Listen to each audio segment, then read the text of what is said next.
من تواضع لله فقد رفعه الله أو كما قال النبي صلى الله تعالى عليه وسلم.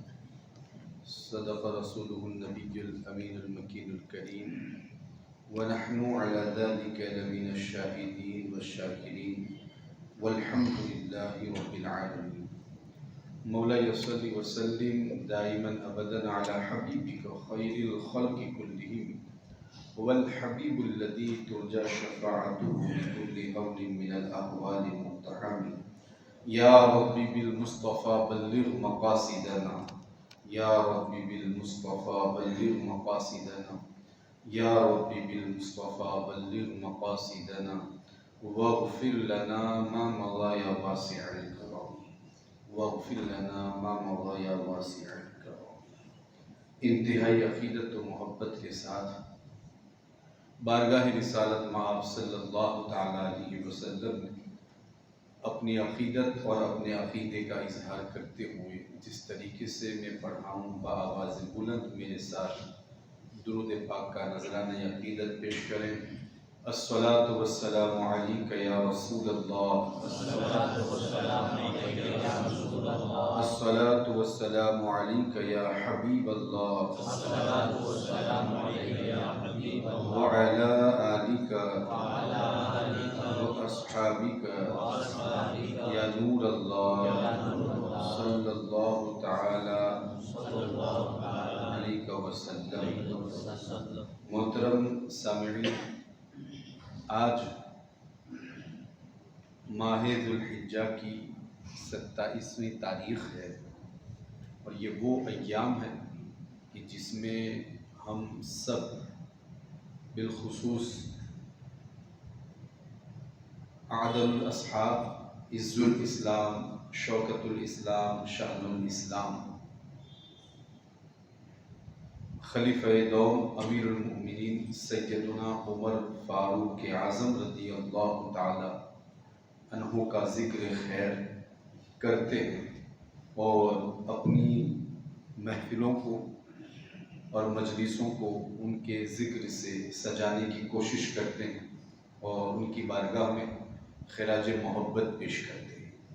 اسی مناسبت سے آج اس ہفتہ واری اجتماع میں ہم نے اس اجتماع کو خلیفہ دوم امیر المؤمنین سیدنا عمر فاروق رضی اللہ تعالیٰ عنہ کی طرف منسوب کیا تاکہ ان کی بارگاہ میں ہم خراج محبت اور خراج عقیدت پیش کریں اور اللہ رب العزت ان کے صدقے دنیا میں بھی اور آخرت میں بھی ہمیں شاد و آباد فرمائیں، اور اللہ رب العزت اس مجلس کو، اس اجتماع کو ہمارے لیے اور ہمارے مرحومین کے لیے ذریعہ نجات، مغفرت یافتہ اور بشارت یافتہ لوگوں کا ذکر کرنے سے اللہ رب العزت اس کی برکتوں سے ہم کو مالا مال فرمائے۔ بلکہ نبی کریم صلی اللہ تعالیٰ علیہ وسلم نے تو ایک جگہ ارشاد فرمایا کہ تم اپنی مجلسوں کو مجھ پر درود پڑھ کر اور میرے عمر کے ذکر کے ذریعے اس کو سجانے کی کوشش کرو، یعنی تمہاری مجلس جہاں جہاں سجے اس میں ایسا وقت بھی آئے کہ آپ مجھ پر درود بھی پڑھو اور اس محفل کو میرے عمر کے ذکر سے سجایا کرو۔ اور یقیناً سیدنا عمر فاروق رضی اللہ تعالیٰ عنہ کی سیرت پڑھنے سے اللہ رب العزت ہمیں زندگی گزارنے کا سلیقہ نصیب فرماتا ہے۔ سیدنا عمر فاروق رضی اللہ تعالیٰ عنہ یہ بہت بڑے صحابی رسول گزرے ہیں، بلکہ امیر المؤمنین بھی رہ چکے ہیں، اور سیدنا ابو بکر صدیق رضی اللہ تعالیٰ عنہ کے بعد آپ ہی کو مسند خلافت پر بٹھایا گیا اور آپ ہی نے اسلام کی دوڑ کو سنبھالا اور اسلام کو دور دراز علاقوں تک پہنچایا۔ یہ سیدنا عمر فاروق رضی اللہ تعالی عنہ کا یہ ایک عظیم منصب ہے جو اللہ رب العزت نے آپ کو عطا فرمایا۔ ان کی سیرت اگر ہم تفصیل سے بیان کریں تو کئی زندگیاں درکار ہیں۔ اللہ رب العزت نے آپ کو بے شمار اوصاف حمیدہ سے مالا مال فرمایا۔ نبی کریم صلی اللہ تعالیٰ علیہ وسلم بھی آپ سے بڑے راضی تھے اور اللہ رب العزت بھی آپ سے بڑا راضی تھا۔ آپ کو فاروق کہا جاتا ہے، اور اس طریقے کے دوسرے نہ جانے کتنے ایسے القاب ہیں جو آپ کے لیے ہیں، اور کچھ القاب تو ایسے ہیں جو آپ کو بارگاہ رسالت سے عطا کیے گئے۔ فاروق کا لقب بھی آپ دیکھیں نا، عمر فاروق، فاروق اعظم، عمر فاروق، یہ کیا ہے؟ یہ وہ تمغہ ہے جو اللہ کے رسول صلی اللہ تعالیٰ علیہ وسلم نے آپ کو عطا فرمایا تھا۔ اس طریقے کے اور بھی بے شمار فضائل اور فضیلتیں آپ کی سیرت میں ہمیں ملتے ہیں۔ میں سب سے پہلے تو آپ سے یہی گزارش کروں گا، اگر موقع ملے نا تو سیدنا عمر فاروق کی سیرت کا مطالعہ ضرور کریں۔ ان کی سیرت سے ہمیں کچھ ملے یا نہ ملے، عاجزی اور انکساری ضرور ملتی ہے، اور یہ وہ وصف ہے جو اللہ رب العزت کو بھی بڑا پسند ہے۔ یہی وجہ ہے کہ میں نے آج نبی کریم صلی اللہ تعالیٰ علیہ وسلم کے اس فرمان کو میں نے اپنا موضوع سخن بنایا، چونکہ یہ چیز حضرت عمر کی سیرت میں بہت زیادہ ملتی ہے، عاجزی اور انکساری۔ اتنے بڑے منصب پر فائز ہونا، کتنا بڑا منصب اور کس قدر عظیم اوصاف کے مالک ہوئے۔ اگر ہم سیرت پڑھیں تو ہم کو پتہ چلے کہ عمر فاروق کس شخصیت کا نام ہے۔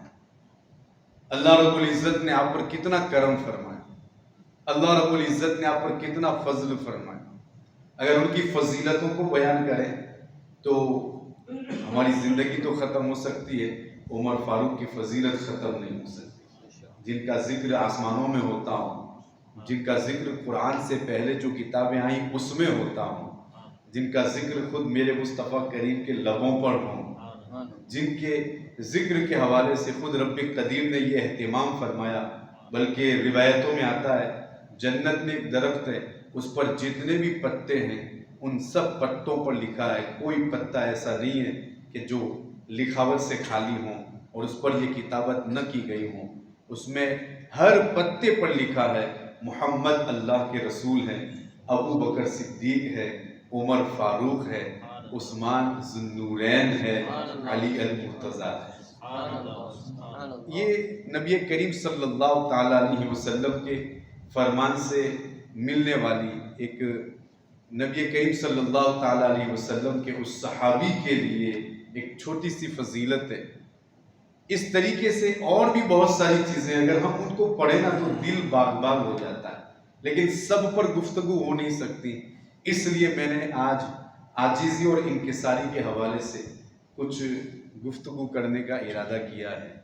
عاجزی اور انکساری کہیں پر بھی ہو، اللہ رب العزت کو بہت پسند ہے۔ ہر ایک بندے کو ہمیشہ تواضع اختیار کرنی چاہیے، چاہے وہ کتنے بڑے منصب پر کیوں نہ ہو۔ حالانکہ یہ مناصب اور یہ فضائل کئی لوگ ایسے ہیں کہ جن کے لیے اترانے کا سبب بن جاتا ہے، تکبر کا سبب بن جاتا ہے، لیکن جو اللہ والا ہوتا ہے نا اور جس کے دل میں اللہ کا خوف ہوتا ہے نا، وہ کبھی بھی ایسے منصبوں کی طرف توجہ نہیں دیتا، بلکہ وہ ہمیشہ عاجزی اور انکساری کرتا ہے اور اسی میں پوری زندگی گزار دیتا ہے۔ حضرت عمر فاروق کو اللہ رب العزت نے کتنی بلندیاں عطا فرمائیں۔ اب دیکھیں نا، کئی قرآن کی آیتیں آپ کے حق میں نازل ہیں، بلکہ آپ کی شان تو یہ ہے مصطفیٰ کریم کی بارگاہ میں مشورہ پیش کرتے تو اللہ رب العزت قرآن کی آیت کے ذریعے اس کی تائید بھی فرما دیتا۔ عمر صحیح کہہ رہا ہے۔ یہ سیدنا عمر فاروق رضی اللہ تعالیٰ عنہ کی شان ہے، اور اللہ رب العزت نے آپ کو جو مقام عطا فرمایا، یہ فاروق دیکھیں آپ، فاروق اعظم، آپ کو جب بھی یاد کیا جاتا ہے تو فاروق اعظم، یہ فاروق اعظم کیا ہے؟ آپ کو یہ لقب اللہ کے رسول سے ملا، اور اس کے بعد یہ لقب اس قدر مشہور ہوا کہ آج پوری دنیا میں آپ کو فاروق اعظم کہا جاتا ہے۔ دنیا تو چھوڑ دے، ایک مرتبہ نبی کریم صلی اللہ تعالیٰ علیہ وسلم کی بارگاہ میں حضرت جبریل حاضر ہوئے تھے، گفتگو چل رہی تھی کہ اتنے میں حضرت عمر فاروق آئے. حضرت جبریل نے پوچھا یا رسول اللہ یہ آپ کے بھائی عمر فاروق تو نہیں ہے؟ کہا ہاں یہ وہی ہے، عمر ہی ہے. جب وہ قریب آ گئے تو حضرت جبریل نے کہا، یعنی مصطفیٰ کریم نے پوچھا کیا میرے اس عمر کو آسمانوں میں بھی کسی نام سے یاد کیا جاتا ہے اور کسی لقب سے یاد کیا جاتا ہے؟ تو حضرت جبریل نے اس وقت بے ساختہ کہا یا رسول اللہ صلی اللہ تعالی علیہ وسلم، ہاں جس طریقے سے عمر کو دنیا میں یاد کیا جاتا ہے آسمانوں میں فرشتے اس کو یاد کرتے ہیں. دنیا میں اس کو عمر کہا جاتا ہے، آسمانوں میں اس کو فاروق کہا جاتا ہے. یہ فاروق کیوں کہا جاتا ہے؟ فاروق اس لیے کہا جاتا ہے کہ ان کی وجہ سے اللہ رب العزت نے حق اور باطل میں فرق پیدا کر دیا تھا. آپ سے خود پوچھا گیا آپ کو فاروق کیوں کہا جاتا ہے؟ کیا یہ معمولی لقب ہے؟ فاروق فرق کرنے والا، جدا کرنے والا. کس کو جدا کرنے والا؟ حق کو باطل سے جدا کر دینے والا. یہ حق ہے اور یہ باطل ہے. آپ سے پوچھا گیا کہ آپ کو فاروق کیوں کہا جاتا ہے؟ اس وقت انہوں نے خود کہا کہ ایک وقت وہ تھا کہ روئے زمین پر مصطفیٰ کریم مجھ کو پسند نہیں تھے اور میں ان سے محبت نہیں کرتا تھا، اور اس وقت میں ایمان بھی نہیں لایا تھا، کہ پھر اللہ رب العزت نے چاہا کہ میں ایمان لے آؤں اور میرے مصطفیٰ کریم نے بھی دعا فرمائی. اسی لیے آپ کو مراد رسول بھی کہا جاتا ہے اور مطلوب رسول بھی کہا جاتا ہے. خود میرے مصطفیٰ کریم نے اللہ رب العزت سے عمر فاروق کو مانگا. اللہ رب العزت نے آپ کو یہ توفیق عطا فرمائی کہ جس وقت آپ دار ارقم میں تھے اور سارے مسلمان اس وقت چھپ کر رہتے تھے، میں بھی تو خود نکلا تھا ان کو مٹانے کی خاطر تلوار ننگی لے کر، تاکہ میں اس کو ختم کر دوں. اور یہ جو کچھ واویلا مچا ہے نا، یہ شور مچا ہے، یہ آبائی دین کو مٹانے کے حوالے سے اور پھر جانے کے حوالے سے جو چرچے ہو رہے ہیں وہ سب ختم ہو جائیں. تو اس وقت سب سے پہلے جب میں راستے سے گزر رہا تھا تو مجھ سے کہا گیا کہ پہلے اپنی بہن کی خبر لو. بہن کے پاس گیا، جو پورا واقعہ اور پورا قصہ ہے آپ کے ایمان لانے کا، آپ اس کو ذکر کرتے. کہا یہ سب کچھ کرنے کے بعد میں دار ارقم کی طرف روانہ ہوا کہ یہاں تک کہ سوراخ میں سے صحابہ نے مجھ کو دیکھ لیا. تو لوگوں نے جب مجھ کو دیکھا تو وہ گھبرائے اور کہنے لگے کہ عمر آ رہا ہے، اب عمر آ رہا ہے. میں دروازے پر پہنچا تو سارے صحابہ دوڑتے ہوئے دروازے کی طرف پہنچے. حضرت امیر حمزہ رضی اللہ تعالیٰ وہ 3 دن پہلے مجھ سے اسلام لائے تھے. عمر فاروق کہہ رہے 3 دن پہلے مجھ سے اسلام لائے تھے. تو اس وقت وہ بھی وہیں پر موجود تھے. انہوں نے لوگوں سے پوچھا کیوں دوڑ رہے ہو، کیا ہوا، کیا حادثہ ہوا ہے؟ کہا عمر آ رہا ہے. کہا آنے دو، اگر اچھی نیت سے آ رہے ہیں تو ٹھیک ہے، اور اگر بری نیت لے کر آ رہے ہیں تو پھر انہی کی تلوار ہوگی. لیکن چونکہ اللہ رب العزت کی مشیت یہی تھی، اللہ رب العزت کی مرضی بھی یہی تھی، اور خود میرے مصطفیٰ کریم نے مانگا تھا تو اللہ رب العزت نے آپ کو عطا بھی فرما دیا. کہتے ہیں کہ جب دروازہ کھٹکھٹایا گیا اور دروازہ کھولا گیا تو پھر کہتے ہیں کہ عمر اندر داخل ہوئے. میرے مصطفیٰ کریم بھی اٹھے اور عمر کی طرف روانہ ہوئے. روایت میں آتا ہے کہ میرے مصطفیٰ کریم نے ان کا یہ قمیص کا یہ حصہ پکڑا اور کہا عمر اب بھی باز نہیں آئے گا؟ تو کہا یا رسول اللہ اشہد ان لا الہ الا اللہ وحدہ لا شریک لہ واشہد ان محمدا عبدہ ورسولہ. اسی وقت میں اسلام لائے. میرا کلمہ پڑھنا تھا کہ ادھر سارے صحابہ جھوم اٹھے اور انہوں نے نعرہ لگایا، یہاں تک کہ مجھے اس وقت یہ خوشخبری بھی دی گئی کہ ادھر زمین پر نعرہ لگ رہا ہے، ادھر آسمانوں میں بھی عمر کا چرچا ہو رہا. جب یہ باتیں ہو چکی تو اسی وقت میں نے اپنے آقا سے پوچھا ہم موت اور حیات میں حق پر نہیں ہیں؟ ہم موت اور حیات میں حق پر نہیں ہیں؟ کہاں؟ میرے مصطفیٰ کریم نے ارشاد فرمایا عمر کیوں نہیں، تم ہی حق پر ہو. زندگی میں بھی اور مرنے کے بعد بھی تمہارے سوا کوئی حق پر نہیں. یعنی قوم مسلم ایمان والے یہی حق پر ہے. تو تو اس وقت انہوں نے کہا تھا یا رسول اللہ جب حق پر ہیں تو پھر چھپ کر رہنے کی کیا ضرورت ہے، آج ہی نکلیں گے اور کعبہ معظمہ کے صحن میں پہنچیں گے اور وہاں جا کر ہم لوگوں کو کہیں گے اور لوگوں کو دکھائیں گے کہ ہم حق والے ہیں اور ہم حق پر ہیں۔ کہتے ہیں کہ میں نے جب یہ کہا اور اصرار کیا تو پھر صحابہ کرام کا وہ ضم غفیر وہاں سے نکلا، اور جب وہ نکلا تو اس کی شان یہ تھی، دو قطاریں بنی تھیں، ایک میں آگے میرے مصطفیٰ کریم تھے اور اس قطار میں امیر حمزہ تھے، دوسری جو قطار اور لائن تھی اس میں تھا۔ اور جب ہم کفار مکہ کے وہاں پہنچے، یعنی کعبہ کے صحن میں جہاں کفار مکہ تھے، جب وہاں پر پہنچے دو قطاریں انہوں نے دیکھی جس میں بیچ میں دلہا تھا، دلہا اسلام کا دلہا، اور پھر دو قطاروں میں ایک میں امیر حمزہ اور دوسرے میں تھا۔ ہم دونوں کو دیکھ کر سارے کفار کے دلوں میں ہیبت اور خوف بیٹھ گیا، یہاں تک کہ وہ کچھ نہ کر سکے، اور ہم نے وہاں پہنچ کر اسلام کا اعلان کیا اور اسلام کا جھنڈا لہرایا۔ اور یہی وجہ ہے اسی وقت میرے مصطفیٰ کریم نے سب کے سامنے مجھ سے کہا تھا عمر آپ فاروق ہے، فاروق، کہ آپ نے حق کو باطل سے جدا کر دیا۔ کس قدر خدمت اور کس قدر رب تبارک و تعالیٰ نے آپ پر فضل فرمایا، لیکن اتنے بڑے منصب، اچھا یہ تو وہ فضیلتیں جو ابتدا میں آپ کو ملی، اگر آپ آگے آگے ان کی زندگی اور سیرت پڑھیں نا تو اللہ رب العزت نے آپ کو کتنا نوازا تھا۔ مجلس سے سجتی تھی، اس میں میرے مصطفیٰ کریم خصوصی ذکر فرماتے تھے حضرت عمر فاروق کا۔ ایک مرتبہ مجلس سجی تو میرے مصطفیٰ کریم نے فرمایا کہ عمر سراج اہل الجنہ، یہ عمر کون ہے؟ یہ اہل جنت کا آفتاب ہے، جنتیوں کا آفتاب۔ عمر فاروق کو بہت سارے فضائل ایسے حاصل ہوئے جس میں آپ صرف اور صرف تنہا ہیں۔ کچھ فضیلتیں وہ ہیں کہ جس میں دوسرے صحابہ بھی شریک ہیں کہ جو ان کو فضیلت حاصل ہوئی وہ عمر فاروق کو ہوئی، وہ عمر فاروق کو جو ہوئی وہ دوسروں کو ہوئی، لیکن کچھ فضیلتیں، بلکہ اگر اس کو شمار کی جائے تو 20 سے زائد فضیلتیں ایسی ہیں کہ جس میں عمر ہی تنہا ہے، اللہ کے رسول نے اور اللہ رب العزت نے ان چیزوں میں صرف عمر ہی کو وہ فضیلتیں عطا فرمائیں۔ آپ کی اولیات دیکھیں اور بھی بہت ساری چیزیں۔ اور پھر جب حضرت ابوبکر صدیق اس دنیا سے تشریف لے گئے تو آپ کو منصب خلافت پر فائز کیا گیا۔ یہ کتنا بڑا منصب!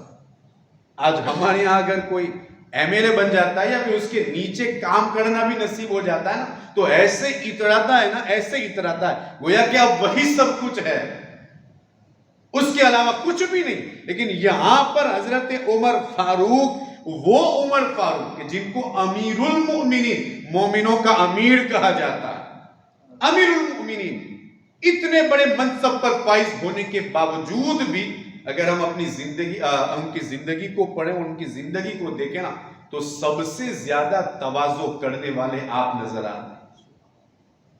سفر پر روانہ ہوئے، مٹی جمع کی، مٹی پر سو گئے، لیکن یہ منصب آڑے نہیں آیا کہ عمر تو خلیفہ ہے، خلیفہ، تو حاکم ہے، حاکم، تیرے لیے تو گدے ہونے چاہیے، تیرے لیے تو یہ ہونا چاہیے، بلکہ آپ کی تو شان یہ ہے مٹی پر سونا نصیب ہو گیا تو سو گئے، اور اینٹ مل گئی تو اس کو تکیا بنا لیا۔ اس قدر عاجزی اور انکساری، اور اللہ رب العزت ہمیں چھوٹا سا مکان دے دیتا ہے نا تو ہم اتنے اتراتے ہیں کہ اللہ اکبر، جہاں جاتے ہیں اس کا چرچا ہوتا ہے۔ ہاں اگر شکر کے طور پر ہے تو ٹھیک ہے، اللہ رب العزت اس سے راضی ہوتا ہے، لیکن اگر فخر کے طور پر ہے کہ میرے پاس یہ ہے، میں ایسا ہوں ویسا ہوں، تو یہ چیز اللہ کو پسند ہی نہیں ہے۔ اللہ کو جو سب سے زیادہ پسند ہے وہ تواضع ہے، تواضع۔ اللہ کو یہ اتنا پسند ہے، اتنا پسند ہے کہ جو بھی تواضع اختیار کرتا ہے رب تبارک و تعالیٰ اس کو اتنا ہی بلند فرما دیتا ہے، اتنا ہی، جو اتراتا نہیں ہے، جو تکبر نہیں کرتا۔ تواضع کہتے ہیں اسے جب کسی کو تواضع حاصل ہو جائے نا تو اس کے دل میں تکبر اور کبر یہ باقی نہیں رہتا، بلکہ وہ اس سے خالی ہو جاتا ہے اور اپنا ہر کام اللہ کی رضا کے لیے کرتا ہے، ہر کام اللہ کی رضا کے لیے، کوئی منصب بھی آڑے نہیں آتا، اور پھر وہ اس طریقے سے زندگی گزارتا ہے کہ اللہ رب العزت اس سے راضی ہوتا ہے۔ آپ اپنی زندگی میں جو کپڑے پہنتے تھے نا اگر ہم اس کا ذکر کریں تو رونا آ جائے گا، رونا۔ ان کے کپڑوں کا یہ عالم تھا کہ ایک مرتبہ آپ نے جو کپڑا پہنا تھا تو صحابہ کرام بھی مشورہ کرنے لگے کہ عمر فاروق سے کوئی کہے کہ اپنا کپڑا تبدیل کر لے، لیکن کسی میں ہمت نہیں ہوتی تھی کہ عمر فاروق سے جا کر اتنا کرے۔ مشورہ کیا آپس میں انہوں نے، صحابہ کرام بھی مشورے پر آ گئے کہ عمر فاروق سے کہا جائے کپڑے بدل۔ اتنے پیوند لگے ہیں اس میں، کیونکہ کپڑا یہ بھی اترانے کا ایک سبب ہوتا ہے، تو پیوند پر پیوند لگے کپڑے آپ پہن رہے تھے۔ صحابہ کرام نے آپس میں مشورہ کی کہ عمر فاروق سے کہا جائے کہ آپ خلیفہ ہیں تو آپ کو کپڑا اب چینج کرنا چاہیے۔ تو لوگ مشورہ کر رہے تھے، انہوں نے کہا کہ عمر سے کہے کون؟ تو کہتے ہیں کہ ایک کام کرتے ہیں، حضرت مولا المسلمین، مولا کائنات، مولا المؤمنین حضرت علی کرم اللہ تعالیٰ وجہہ الکریم سے کہتے ہیں کہ آپ حضرت عمر فاروق سے کہیں۔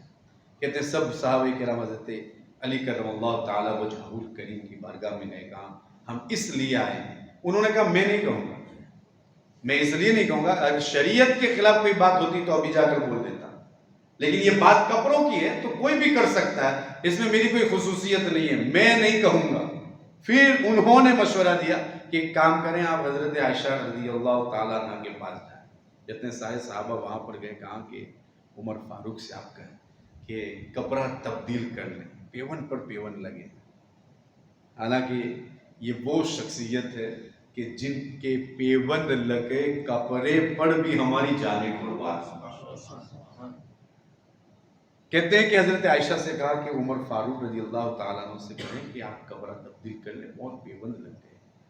تو حضرت عائشہ صدیقہ رضی اللہ تعالیٰ عنہا نے ان کو بلایا، کہا آپ بیٹھی تھی وہیں پر آپ آئے اور دور بیٹھے اور سر جھکا کر بیٹھے، ام المؤمنین ہے نا، سر جھکا کر بیٹھے اور پوچھا عائشہ آپ بتائیں آپ کو کیا ضرورت ہے عمر کی کہ آپ نے عمر کو بلایا، کیا بات ہوئی، کچھ حادثہ ہوا؟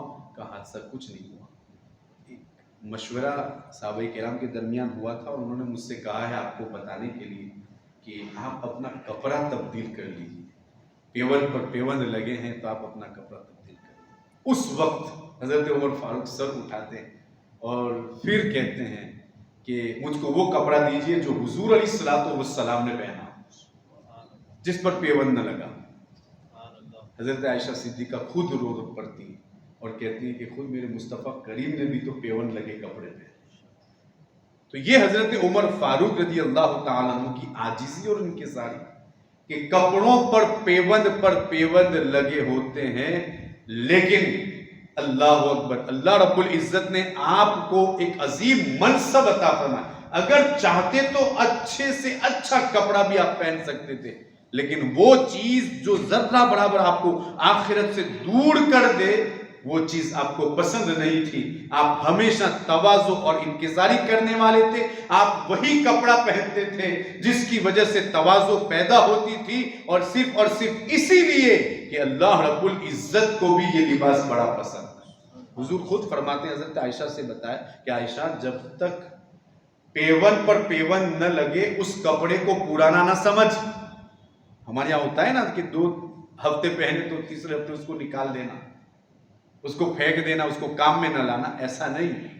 مصطفیٰ کریم تو فرماتے ہیں عائشہ جب تک پیون پر پیون نہ لگے نا تو اس کو پرانا نہ سمجھ، اگر پیون لگنے کے بھی قابل ہونا تو پھر تم اس کو استعمال میں لانا، اس لیے کہ یہ اللہ کی نعمت ہے۔ یہی وجہ ہے کہ ہمارے دیگر بزرگان دین کے خرقوں کو بھی آپ دیکھ لیں، بلکہ جس کی بارگاہ میں ہم مہینے میں 1 مرتبہ یا پھر 2 مرتبہ حاضری دیتے ہیں، عطائے رسول خواجہ معین الدین چشتی رضی اللہ تعالیٰ عنہ 12 شیر کلو یعنی 6 کلو کا جبہ، جب آپ اس دنیا سے رخصت ہوئے تو آپ کے جبے کا وزن ہی 6 کلو تھا۔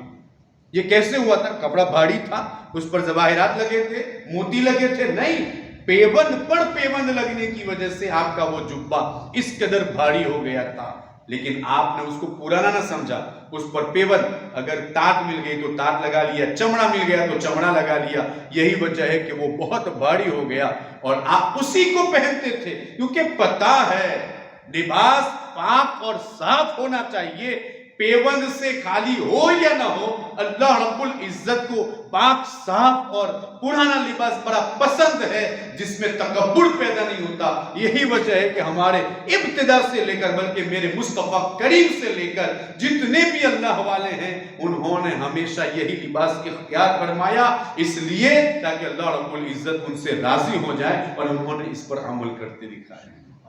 حضرت عمر فاروق کے حوالے سے اگر ہم دیگر سیرت کی کتابوں کو پڑھتے ہیں تو اس میں یہ بھی ملتا ہے کہ ایک مرتبہ آپ نے عید کی نماز کے لیے نکلنا تھا، تو کہتے ہیں کہ آپ نے کہا کہ جوتے لاؤ، تو اس وقت اندر سے آواز آتی ہے کہ عمر جوتے میں بھی اس قدر سیلا گیا ہے کہ اب کوئی جگہ باقی نہیں رہی، اب وہ بھی اتنا پرانا ہو گیا۔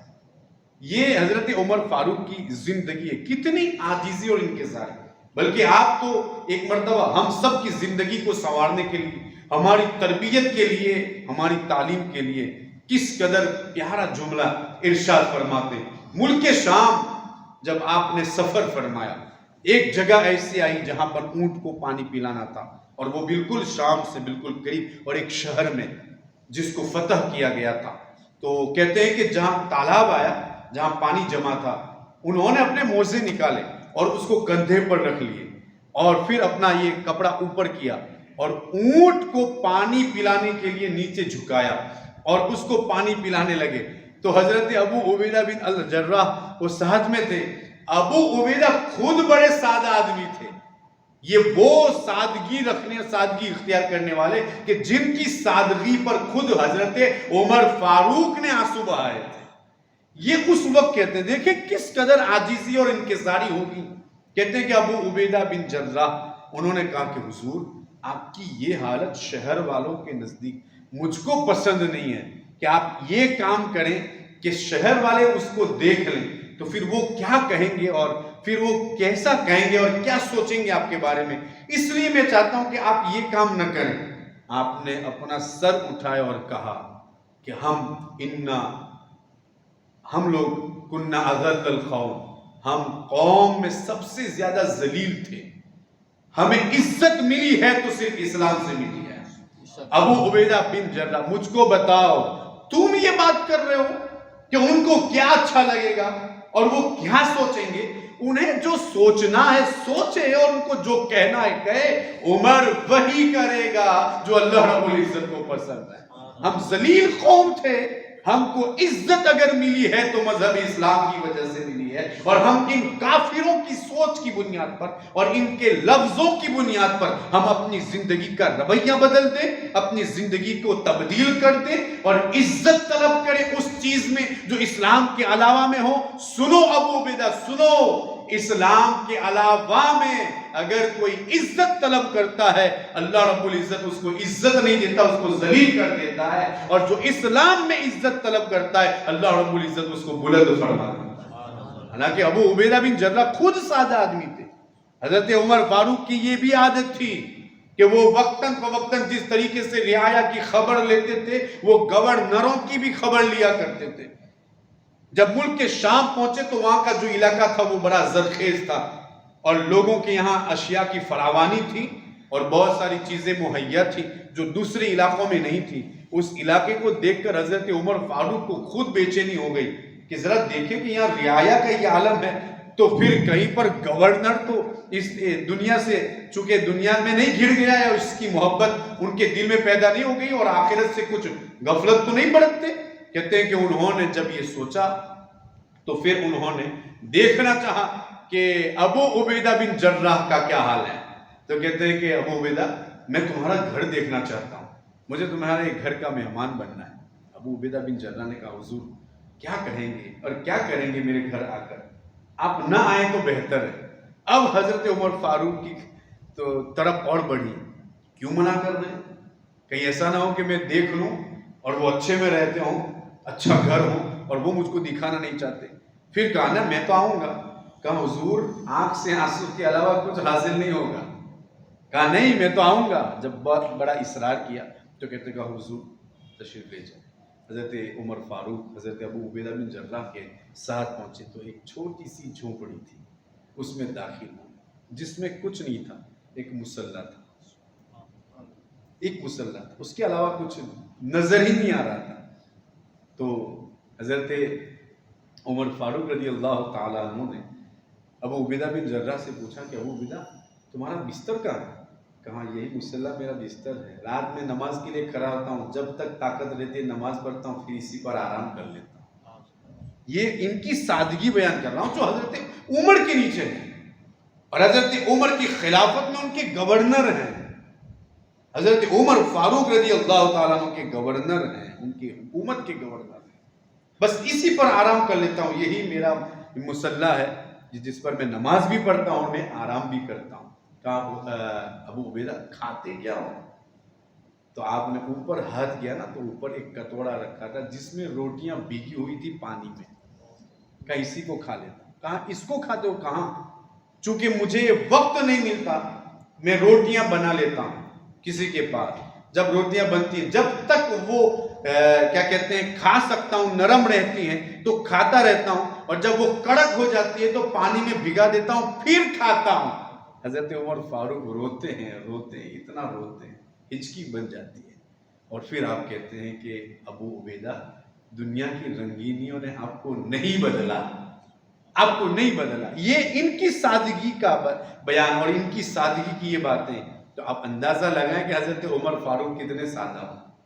جو عاجزی اور انکساری کرتا ہے نا، وہ ہمیشہ اپنے لیے نہیں، وہ دوسروں کے لیے زندگی گزارتا ہے۔ یہی وجہ ہے کہ حضرت عمر فاروق کی زندگی بھی جب منصب خلافت پر فائز ہوئے نا، تو اس وقت اکثر رعایا کے لیے آپ نے زندگی گزاری۔ رات کو گھومنا، ان کی خبر گیری کرنا، کون کیا کر رہا ہے یہ کون کرے گا یار؟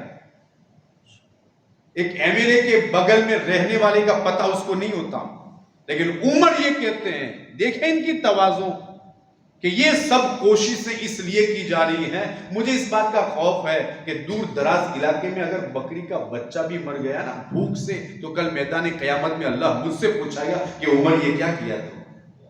رات کو نکلتے ہیں خبر گیری کے لیے، جس کو جو ضرورت ہوتی ہے، بلکہ روایتوں میں آتا ہے حضرت عمر فاروق رضی اللہ تعالیٰ عنہ رات میں بوڑیاں، اناج کی بوڑیاں لیتے تھے اور اٹھاتے تھے اور دیکھتے تھے کہ کون ضرورت مند ہے، کون بھوکا ہے، اس کے گھر جا کر وہ پہنچا دیتے۔ کون کرے گا یہ وہی کرے گا نا جس کے اندر تواضع ہو، عاجزی ہو، انکساری ہو، للہیت ہو، حق کی خاطر زندگی گزارنا جس سے نصیب ہو، اللہ رب العزت کو راضی کرنا جس کو نصیب ہو، وہ یہی کرے گا۔ بلکہ روایتوں میں آتا ہے کہ جو مال صدقے کا آتا اس میں اونٹ بھی ہوتے، تو اونٹ کو کبھی کبھی ضرورت پڑتی کہ ان کو تیل مالش کیا جائے۔ حضرت عمر فاروق رضی اللہ تعالیٰ عنہ کے بارے میں حضرت احنف بن قیس کہتے ہیں کہ ایک مرتبہ میں وہاں سے اپنے وفد کے ساتھ گزر رہا تھا، تو میں نے دیکھا کہ حضرت عمر فاروق کڑی دھوپ میں سر پر کپڑا رکھے ہوئے اونٹ کو تیل مالش کر رہے ہیں۔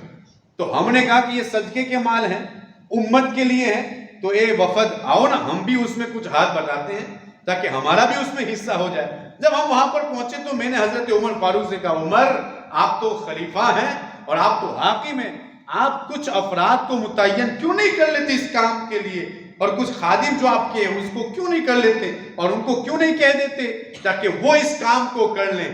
اس وقت کتنا پیارا جواب دیتے، احنف بن قیس اور میرے علاوہ قوم کا خادم کوئی بڑا ہے ہی کون؟